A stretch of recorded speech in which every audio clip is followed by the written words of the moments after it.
안녕하세요. 건강지킴이 닥터 MBC 황인찬입니다. 질환에 관한 다양한 궁금증, 여러분의 입장에서 꼼꼼하게 짚어드리겠습니다. 우리의 신체 중에 손은 일상생활에 자주 사용하기 때문에 통증이 생길 경우 많은 불편함을 느끼게 됩니다. 더구나 최근에는 손과 손목을 반복적으로 사용하는 실내 스포츠 인구가 늘어나며 손가락과 손목 통증으로 호소하는 젊은 세대들이 많아졌는데요. 하지만 손가락과 손목에 나타나는 증상과 원인이 많은 만큼 수부질환의 종류도 다양하다고 합니다. 그래서 오늘은 전주 대자인병원 관절센터 김건록 과장과 함께 수부질환에 대해 자세히 알아보겠습니다. 우리 손은 작은 크기에 비해 27개의 많은 뼈와 관절, 근육 등 복잡한 구조로 구성되어 있습니다. 그래서 작은 물건을 잡고 옮기는 데도 유용하며 섬세한 동작까지 자유자재로 가능한데요. 하지만 일상생활에서의 손의 사용이 많은 만큼 다양한 질환에 노출될 수 있다고 합니다. 그래서 오늘은 정형외과 전문의 김건록 과장과 함께 수부 질환에 대해 알아보겠습니다. 네, 안녕하세요. 안녕하세요. 네, 손목 관절 및 손의 통증을 유발하는 질환에는 어떤 것들이 있을까요? 네, 손목 통증 및 그의 수반에서 손까지 영향을 끼치는 질환은 굉장히 다양하게 존재합니다. 그중에서도 흔히 겪게 되는 대표적인 질환을 몇 가지 들어볼 수 있는데요. 손끝의 저림을 유발하는 손목 터널 증후군, 엄지손가락 아래 부위에 통증을 유발하는 득괴르벤 건초염, 새끼손가락 쪽에 손목 통증을 수발하는 척골 충돌 증후군, 이와 더불어 삼각섬유연골 복합체 손상이나 중심부 통증을 유발하는 키엔백병, 이외에도 관절염 등이 있겠습니다. 정말 다양한 종류가 있네요. 한국인에게 참 익숙한 질병도 많이 들려옵니다. 손목 터널 증후군이나 관절염에 대한 이야기는 많이 들어본 것 같은데요. 척골 충돌 증후군, 삼각 섬유연골 복합체 손상, 득괴르벤 건초염, 키엔백병 등은 다소 생소하긴 합니다. 네. 그러면 먼저 척골 충돌 증후군에 대해 알아보려고 하는데요. 척골 충돌 증후군이란 무엇인가요? 우리 몸의 손목 원위부 관절을 이루는 큰 장관골은 척골과 요골 두 가지로 구성되어 있습니다. 그리고 이와 맞닿는 수근열에는 주상골, 월상골, 삼각골, 주상골이 존재하는데 척골 충돌 증후군은 말 그대로 척골이라는 뼈가 근위 수근열 가운데 존재하는 월상골이라는 뼈와 충돌하는 질환을 이야기합니다. 그리고 척골과 월상골 사이에는 이것을 연결해주는 삼각섬유연골이라는 연부 조직이 존재하게 되는데요. 결국 척골과 월상골 그리고 그 사이에 존재하는 삼각섬유연골 복합체가 반복적으로 가해지는 부하에 의해서 발생하는 만성 퇴행성 병변을 의미하고 있습니다. 손목에 정말 다양한 부위들이 이렇게 있네요. 척골이 충돌을 일으킨다는 의미가 가장 이해가 어려웠는데요. 자세히 설명 한 번만 부탁드립니다. 요골과 척골이 이루는 손목 관절은 일반적으로 삼각섬유연골 복합체로 연결된 부위에서 높이가 일치하게 됩니다. 그런데 선천적인 원인이나 골절로 인한 변형 등에 의해서 척골의 높이가 더 높게 형성되어 있는 경우가 존재합니다. 이는 육안으로는 알 수 없고 엑스레이 촬영을 해보면 명확하게 알 수 있는데요. 이 높이 차이로 인해서 다른 말로 척골 감입 증후군이라는 표현도 사용하고 있습니다. 다시 말해서 원래 위치에서는 월상골과 척골이 부딪힐 리가 없는데 이게 높이가 높아짐으로 인해서 월상골과 충돌을 일으킨다고 이해하시면 되겠습니다. 그럼 이러한 경우에는 환자분들은 주로 어떤 증상을 호소하시나요? 우리 손목의 척측이라고 하죠. 주로 새끼손가락 쪽의 손목 부위에 통증을 호소하는 것이 대표적이고 구체적으로 무거운 물건을 들어 올린다든지 손잡이나 병뚜껑을 틀면서 돌리는 동작 등을 할 때 통증을 유발하게 되고요. 심할 경우에는 물건을 들다가 힘이 빠지면서 떨어뜨리게 되는 경우도 있고 좀 더 진행하게 되면 새끼손가락뿐만 아니라 손목 전체의 부종이나 운동 제한을 호소하기도 합니다. 일상생활에서 자주 하는 행위에 대해서 통증을 느끼게 되는군요. 네. 그럼 통증으로 환자분들이 오시게 되면 주로 어떻게 진단이 이루어지나요? 우리 손목을 보시게 되면 이렇게 척골뼈의 원위부가 만져지게 되고 여기서 움푹 들어간 부분을 눌렀을 때 통증이 있는지를 먼저 확인해 봅니다. 그리고 추가적으로 환자분으로 하여금 손바닥을 땅에 대거나 아니면은 의사가 진찰을 할 때 손목을 척측으로 이렇게 꺾는다든지 통증을 유발하는 것을 확인하게 되고 마지막으로 진행된 증후군에서는 삼각섬유연골 복합체 손상으로 인해서 척골의 불안정성을 유발하게 되는데 이로 인해 척골과 요골 사이를 흔들어 보았을 때 척골이 많이 흔들리는 것으로 검사를 해보는 것입니다. 이와 같은 신체 검진과 더불어서 가장 기본적으로 엑스레이를 통해서 많은 정보를 얻을 수 있는데요. 엑스레이로 손목 관절 부위를 확대해서 보면 앞서 설명드린 것처럼 요골과 척골의 높이가 다른 것을 알 수가 있고 그 다음에 척골이 바로 위에 있는 월상골을 반복 자극하게 되면 월상골에 뼈의 변형이 있는 것을 관찰할 수 있습니다. 추가로 MRI를 진행해서 주변 연부 조직 손상 여부를 확인할 수가 있습니다. 대표적으로 월상골과 척골 사이에 있는 TFCC, 즉 삼각섬유연골 복합체라는 구조물이 퇴행성 병변이 있는 것을 확인할 수가 있고, 충돌이 진행된 경우에는 월상골에 멍이 든 것처럼 뼈의 색깔이 하얗게 변하는 것을 영상의학적 검사로 확인할 수가 있습니다. 그럼 결국 통증 완화를 위해서는 치료가 무엇보다 중요하겠는데요. 치료 방법에는 또 어떤 것들이 있을까요? 이 척골 충돌 증후군의 치료는 첫 번째로는 보존적 치료를 시행하는 것이 좋습니다. 우선 척측에 부하를 가하는 동작들이 있는데요. 이는 척골 충돌 증후군을 위험 인자이기도 한데, 행주를 짜는 동작이라든지 마우스를 하는 동작, 그리고 문고리를 연다든가 병뚜껑을 따는 동작, 이런 것들이 모두 여기 척측에 부하를 주기 때문에 가장 먼저 이런 동작들이나 무거운 물건 등을 드는 것을 피하는 것이 좋습니다. 그래서 원인이 되는 행위 자체를 좀 피하는 게 중요하겠네요. 네, 그렇습니다. 그리고 그 다음에는 통증을 완화하기 위해 소염진통제를 복용할 수가 있는데요. 흔히들 소염진통제라고 말씀을 드리면은 진통제라고 오해하고 심하지 않으면은 복용하지 않는 경우가 많습니다. 그런데 충돌에 따른 우리 몸의 염증 반응을 줄여주는 약이기 때문에 증상을 완화할 수 있는 좋은 치료법이 될 수 있습니다. 따라서 증상이 있을 때는 복용하는 것이 좋고요. 또한 화끈 가리는 통증이 있거나 열감이 있을 때는 냉찜질이라든지 뻣뻣한 증상이 있거나 할 때는 온찜질을 해서 보호를 해줄 수가 있고, 이러한 약물 치료나 물리 치료에도 반응이 없는 경우에는 일정 기간 동안 손목 보조기나 깁스를 통해서 손목을 쉬게 함으로써 통증을 경감시킬 수 있습니다. 네, 그럼 혹시나 설명해 주신 치료 방법 이후에도 통증이 지속된다면 다른 치료 방법은 또 있을까요? 앞서 말한 여러 보존 치료에도 반응하지 않을 경우에 이제 수술을 고려할 수 있는데요. 이 척골 충돌 증후군의 치료에 여러 가지 수술 기법이 있지만 가장 흔하게 이용되는 것은 척골 단축술입니다. 네. 원인이 되는 길이가 긴 척골 높이 자체를 줄여줌으로써 손목 관절을 보존한 상태에서 척측에 가해지는 부하를 줄여주는 방법인데요. 말 그대로 척골을 절골해서 일부를 떼어낸 다음에 금속판을 이용해 고정함으로써 추후 골 유합을 이루어 새로운 관절을 형성해 준다고 보시면 되겠습니다. 이로 인해서 척골과 월상골 사이의 간격을 넓혀서 충돌을 막는 방법입니다. 그리고 절골술과 더불어 사이에 있는 삼각섬유연골 복합체의 퇴행성 변화 자체가 동반된 경우에는 관절경 검사를 통해 파열 정도나 부위에 따라서 변연절제를 한다든지 아니면 봉합을 해줌으로써 불안정성이나 손목 통증을 추가로 해결해 줄 수가 있습니다. 수술 후의 관리 자체는 손가락의 움직임은 직후 가능하기 때문에 오히려 부종 방지를 위해서 수술 후에는 이렇게 적극적으로 움직여주는 것이 좋고, 절골 부위가 유합될 수 있도록 일정 기간 동안 깁스는 유지해야 됩니다. 그리고 절골술에 이용된 금속 내고정 장치는 불편함이 없으면 제거하지 않아도 되지만 추후 이쪽 부위로 이물감이 존재할 경우에는 1년에서 2년 사이에 제거하는 것이 권유됩니다.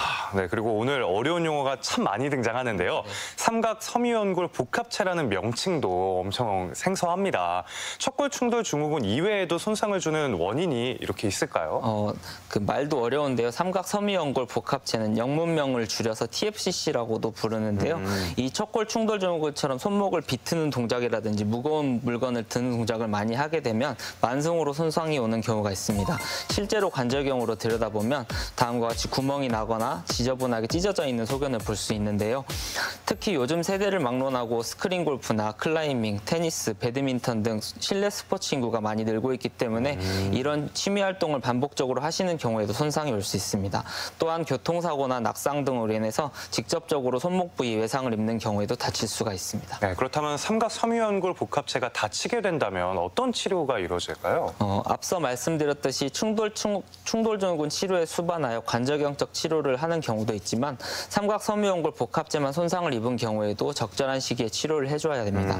젊은 환자들이 명확한 외상 이후에 해당 부위 통증과 척골이 흔들리는 증상을 호소하게 된다면 조기에 고정 치료를 시행하는 것이 좋고, 수개월 안에 치료 효과를 보지 못한다면 다음 그림에서 보시는 것 같은 술식으로 봉합술을 고려해야 될 수 있습니다. 하지만 나이가 들면서 퇴행성 변화를 겪는 경우에는 봉합이 어렵게 다치는 경우가 많기 때문에 최대한 보존 치료를 고려하고, 그 이후에도 통증이 지속되면 관절경적으로 변연부를 절제하는 수술을 시행해 볼 수 있습니다. 염좌가 발생할 경우에 함께 손상되는 경우가 많은데, 요즘 같은 스포츠 인구가 많은 시기에는 조기에 빠르게 대처할 경우 충분한 치료 효과를 볼 수가 있고 적절한 수술을 통해 원래 기능을 최대한 보존을 시킬 수 있기 때문에 해당 통증이 생길 경우에는 빠르게 전문 병원을 찾는 것이 좋을 것 같습니다. 아플 때 참지 말고 빠르게 병원 찾는 게 무엇보다 중요하다는 생각이 듭니다. 네. 네, 다음은 역시나 생소한 득회르뱅에 대해서 알아보려고 하는데요. 이 질환에 대해서도 자세히 설명 한번 부탁드리겠습니다. 득회르뱅 병 자체가 이름이 굉장히 생소한데요. 이는 이 병을 처음 발견한 의사 선생님의 이름을 따서 지은 질환이고 구체적으로는 이 엄지손가락에 신전되는 외전건 협착성 건 활액막염을 얘기합니다. 더 어렵네요. 우리말이 더 어려운데요. 구체적으로 엄지손가락을 드는 힘줄인 단무지 신전건과 엄지손가락을 이렇게 벌려주는 힘줄인 장무지 외전건이 한 구에게 존재하는데 이 신전지대 아래 터널을 통과하는데 거기에 염증이 심해져서 협착성으로 염증이 생기는 질환을 얘기합니다. 협착성 건활액막염이라는 거 다시 설명드리면 힘줄이라는 것은 원래 쉽게 얘기하면 터널 안에서 이렇게 왔다 갔다 하는 그런 구조물인데 그 힘줄이 두꺼워진다든지 터널이 좁아질 경우에 신전지대 비대로 인해서 건이 지나갈 공간이 좁아지기 때문에 생기는 질환이라고 볼 수 있겠습니다. 그러면 주로 어떤 경우에 발생하나요? 이 원인은 엄지손가락을 많이 사용을 한다든지 반복적인 동작을 할 때 그런 것이 대표적인 원인이 될 수 있고요. 스마트폰 사용이 원인이 될 수 있군요. 핸드폰병이라는 말로도 최근에는 나오기도 합니다. 그리고 류마티스인 관절염이나 임산부에서 호발할 수가 있는데요. 임산부의 호발 원인에는 임신 후에 이제 체중 증가로 인한 전신 부종 때문일 수도 있고 또는 출산 후에 아이를 돌보면서 과도하게 사용함으로써 악화되는 인자도 가질 수 있습니다. 그렇다면 증상 감변 및 진단은 어떻게 이루어지나요? 질환 특징은 엄지손가락 기저부의 통증을 호소하고 특히 엄지손가락을 벌리든지 신전하는 동작 등 할 때 악화될 수가 있습니다. 또한 그림처럼 엄지손가락을 나머지 네 손가락으로 이렇게 꽉 쥔 채로 이렇게 딱 구부리는 동작을 했을 때 손목 아래쪽 통증에 강한 통증을 호소하시는 그런 핑켈스타인 검사라고 하는데요. 이 검사의 양성 소견을 보이는 경우가 있습니다. 이 질환의 진단은 앞서 보여드렸던 이런 이학적 검사 외에도 추가적으로 초음파를 통해서 힘줄을 둘러싸고 있는 신전지대 두께가 두꺼워져 있는지 또는 구획 내에 엄지손가락을 벌리고 드는 이 힘줄 주변의 염증을 확인함으로써 진단이 가능합니다. 저도 아까 말씀해 주셔서 혼자 몰래 해봤는데 통증을 좀 느꼈거든요. 걱정이 됩니다. 많은 분들이 가지고 있는 질환이라고 생각하시면 이런 경우에는 치료는 어떤 방식으로 진행이 되면 첫 번째로는 통증을 유발하는 자세, 즉 엄지손가락을 과도하게 쓴다든지 반복적인 움직임을 피하도록 교육을 먼저 하고요. 그 통증이 심할 경우에는 엄지손가락까지 움직임을 제한해주는 보조기를 착용해 줄 수 있고 소염진통제를 통해서 통증을 완화시켜주는 방법을 쓸 수 있습니다. 또한 가장 효과적인 비수술적 치료는 스테로이드 주사 치료가 널리 알려져 있는데요. 보고에 따라 다르긴 한데 성공률을 적게는 60%에서 많게는 100%까지 보고하는 논문들도 있고요. 하지만 스테로이드 주사 치료가 몇 가지 부작용 등을 가지고 있습니다. 주사를 주입한 부위에 피부가 탈색이 된다든지 살이 위축되어서 꺼지는 것처럼 보일 수가 있고 반복적으로 짧은 간격으로 고용량을 사용하게 되면 오히려 엄지손가락을 움직이는 힘줄에 손상을 가할 수가 있기 때문에 주의를 요한다고 볼 수 있습니다. 이런 주사 치료나 실패가 재발이 이루어지는 경우가 있을 수 있는데요. 신전지대 아래에 여러 구획으로 힘줄이 나누어져 있다든지 활액막염이 너무 심한 경우에는 호전되지 않는 경우가 있습니다. 이렇게 주사에 실패하거나 극심한 통증이 있는 경우에는 수술적 치료를 고려할 수 있는데요. 수술적 치료는 제1신전지대, 즉 이 활액막염이 생긴 이 신전지대 부분을 충분히 잘라주어서 힘줄이 자유롭게 움직일 수 있게 공간을 펴주는 수술이라고 볼 수 있습니다. 수술 후에는 엄지손가락을 바로 사용을 하실 수 있지만 수술 부위 부종이 생기지 않도록 상지 거상을 해주는 게 좋고 실밥 제거까지는 물이 닿지 않도록 주의를 요합니다. 네, 마지막으로 키엔백병에 대해서 알아보려고 하는데요. 키엔백병 무엇인지 설명 한 번만 부탁드리겠습니다. 네, 키엔백병은 아까 척골 충돌 증후군 때 언급해드렸던 월상골이라는 뼈의 무혈성 괴사를 의미하는데요. 월상골이라는 뼈는 요골 바로 위에 손목의 가장 중심에 자리하는 뼈인데 그 뼈가 괴사될 경우에 손목 관절의 통증이라든지 이 손목 자체의 관절 운동의 범위 제한을 유발하게 될 수 있습니다. 다른 앞서 소개한 질환들과는 다르게 흔히 접할 수 있는 질환은 또 아닌 걸로 느껴지는데요. 어떤 이유로 발생하게 되나요? 원인은 아주 다양하다고 알려져 있고 정확한 하나의 원인이 기여하지는 않는 것으로 생각되고 있습니다. 아까 척골 충돌 증후군과는 반대로 척골이 요골에 비해서 상대적으로 이번에는 짧기 때문에 요골에 있는 월상골 부하가 많이 가해지는 것이 것이고요. 그리고 월상골의 혈액 공급이나 순환이 다양하게 존재하는데 혈관이 하나만 관통을 한다든지 이런 경우에는 반복적으로 외상이 가해지는 경우에 병을 유발할 수 있다고 알려져 있습니다. 다만 한 가지 원인에 의해서 바로 생긴다기보다는 복합적인 원인에 의해서 작용하는 것 같고 원인을 모르는 경우 또한 많다고 알려져 있습니다. 때문에 이유를 모른 채 갑자기 손목에 통증 및 부종이 발생할 수가 있고 상당수 환자분들은 어느 정도 병이 진행된 다음에 내원을 하기 때문에 손목을 구부리고 펴는 관절 운동 범위 자체에 제한을 동반되는 경우가 많습니다. 근데 월상골이라는 뼈가 괴사된 것에 대해서 환자분들은 통증 말고는 느낄 수 있는 게 잘 없잖아요. 네. 이런 경우에 진단은 어떻게 이루어지나요? 네, 통증 자체로 환자분이 방문하시게 되면 엑스레이상에서 가운데 위치한 월상골이 괴사되면 무너져 내리는 소견을 확인할 수가 있고 나아가서 정밀 검사로 MRI를 통해 시행하게 되면 다른 뼈들과는 달리 월상골에만 색상의 변화가 있는 것을 확인할 수가 있습니다. 네. 이는 단계를 구분지을 수 있는데 엑스레이상에서는 거의가 변화가 없어 보이지만 MRI에서는 약간의 색상 변화가 있는 경우를 1단계라고 하고요. 엑스레이상 월상골의 색상이 약간 경화가 되고 주변 뼈들과는 달리 하얗게 보이는 소견은 2단계, 그리고 무혈성 괴사가 완전히 진행된 경우에는 월상골이 무너져 내리면서 뼈가 찌그러진 형태로 보이게 되는데 이를 3단계라고 합니다. 이 3단계에서 더 진행하게 되면 이 월상골 자체가 손목 관절의 역할을 못하기 때문에 주변 관절까지 영향을 끼쳐서 전체적인 관절염을 유발하는 것을 4단계라고 볼 수 있겠습니다. 이렇게 단계를 나눠 세부적으로 구분하는 이유가 분명 있을 텐데요. 그 이유 한 번만 설명해 주시겠습니까? 진단의 심화 정도를 구분하는 것도 의미가 있겠지만 이에 따른 치료의 적응을 구분하려는 목적이 큽니다. 낮은 단계일수록 보존 치료에 반응할 수 있지만 심화된 단계에서는 수술적 치료를 고려해야 되고 수술적 기법도 단계에 따라서 다양한 수술 기법을 사용할 수 있게 됩니다. 그러면 키앤백병은 어떤 치료 방법을 갖고 있나요? 기본적으로 통증 및 염증 조절을 목적으로 소염진통제 복용을 통해서 증상을 완화시킬 수가 있고요. 보조기나 깁스 고정을 통해서 일시적 보호를 할 경우에 증상 호전을 도모할 수 있지만 환자가 젊고 활동도가 높은 경우에는 성공률이 높지 않다고 되어 있습니다. 하지만 60세 이상 고령에서는 우연히 발견되는 경우가 있기 때문에 이런 경우에는 증상이 심하지 않아서 수술적 치료 없이도 잘 반응하는 상황을 보이기도 하고요. 보존적 치료에 반응을 잘 안 할 경우에는 수술을 고려할 수가 있게 됩니다.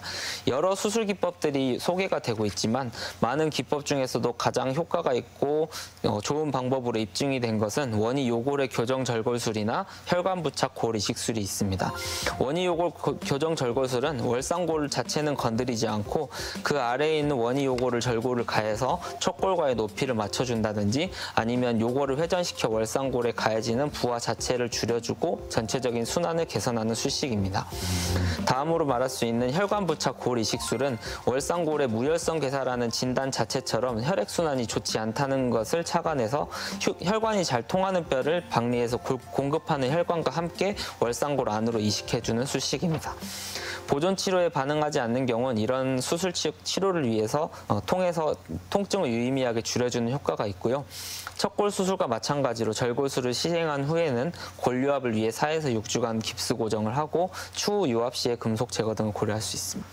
손목에 통증이 있을 때는 쉬어야 하는 게 제일이라고 말씀을 해주셨지만요. 네. 좀 직업적으로 그러기 어려우신 분들이 있습니다. 그래서 어떤 분들에게 자주 발생을 하고 또 그런 분들을 위한 스트레칭 방법 같은 것도 같이 소개 한 번만 부탁드릴게요. 네, 손목에 부하를 많이 가하는 동작들을 쓰시는 분들이 있는데요. 예를 들어서 화물이나 이런 것들에서 무거운 물건을 많이 드는 그런 동작을 하시는 분들이라든지 또는 요식업계라든지 손목을 많이 쓰시는 분들이 반복적으로 있어요. 많이 쓰시잖아요. 반복적으로 웍이나 그런 것들을 돌리는 동작들을 많이 한다던가 그런 요식업계에 계시는 분들도 이런 동작을 많이 통증을 많이 호소하시게 되고요. 그리고 최근에는 스포츠 인구가 늘어났기 때문에 직업과 별개로 테니스나 배드민턴이라든지 골프를 치시는 분들도 척측의 통증을 호소하시는 분들이 많이 생겨나게 됩니다. 그래서 이런 분들에게 우선적으로 권하고 싶은 것은 휴식이 첫 번째 치료라고 누누이 말씀을 드리는데 실제로는 행하지 못하시는 경우가 많아요. 그래서 그래서 쉬는 시간 동안에라도 이렇게 얼음찜질을 좀 해준다든지 아니면은 스스로 스트레칭을 이렇게 쭉 신연시켜주는 동작이라던가 아니면 이렇게 구부린 상태에서 이렇게 돌려주는 이런 식으로 스트레칭을 가해주면 그것 자체가 통증을 완화시키는 데 도움이 될 수 있습니다.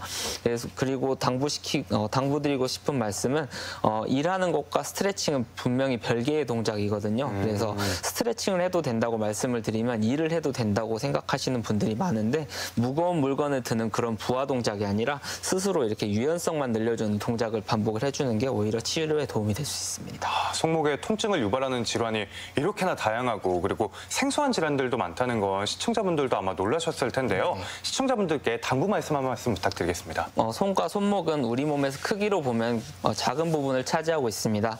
하지만 기능적으로 봤을 때는 매우 다양한 쓰임새와 함께 중요한 기관이라고 볼 수 있는데요. 당장 손이 없는 삶은 상상하기 힘드실 겁니다. 하지만 그만큼 다루기 힘들기 때문에 질환이 생기고 통증이 생겼을 때 사용하는 것을 멈추지 못해서 병을 악화시키는 경우가 많습니다. 더구나 요즘처럼 스포츠 활동도 많이 하는 시대에는 좀 더 윤택한 삶을 위해서 손과 손목을 쓰는 만큼 여러분들이 아껴주셨으면 하는 바람이 있고 통증이 있을 때 버티고 넘어가려는 것보다는 적극적인 치료를 통해서 건강한 생활을 하셨으면 하는 바람입니다. 감사합니다. 네, 이 시간에는 정형외과 전문의 김건록 과장과 함께 수부 질환에 대해서 자세히 알아봤습니다. 감사합니다.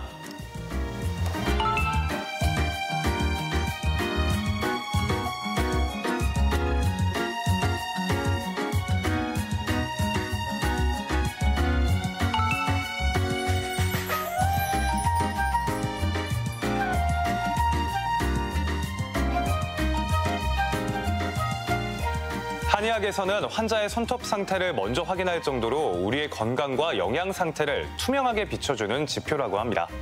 일반적으로 손톱은 옅은 분홍색이지만 손톱의 색깔 변화에 따라 다양한 질환들을 의심해 볼 수 있는데요. 그리고 손톱을 너무 바짝 깎을 경우 보호 기능이 떨어진다고 합니다. 그리고 손톱이 건조하면 쉽게 깨지고 세균이 침투할 수 있기 때문에 수시로 핸드크림을 발라 수분과 영양을 공급해주는 것이 중요합니다. 또 단백질과 비타민 D가 풍부한 과일과 녹황색 채소를 섭취하면 튼튼한 손톱을 만드는 데 도움이 된다고 하는데요. 현재 내 손톱의 색깔과 상태는 어떤지 지금 꼭 확인해 보시길 바랍니다. 그리고 이 밖에 건강과 관련해 궁금증이 있다면 전주 MBC 홈페이지에 질문 남겨주시기 바랍니다. 닥터 MBC가 여러분의 궁금증을 풀어드리겠습니다. 저희가 준비한 소식은 여기까지입니다. 다음 주 이 시간에 다시 찾아뵙겠습니다. 고맙습니다.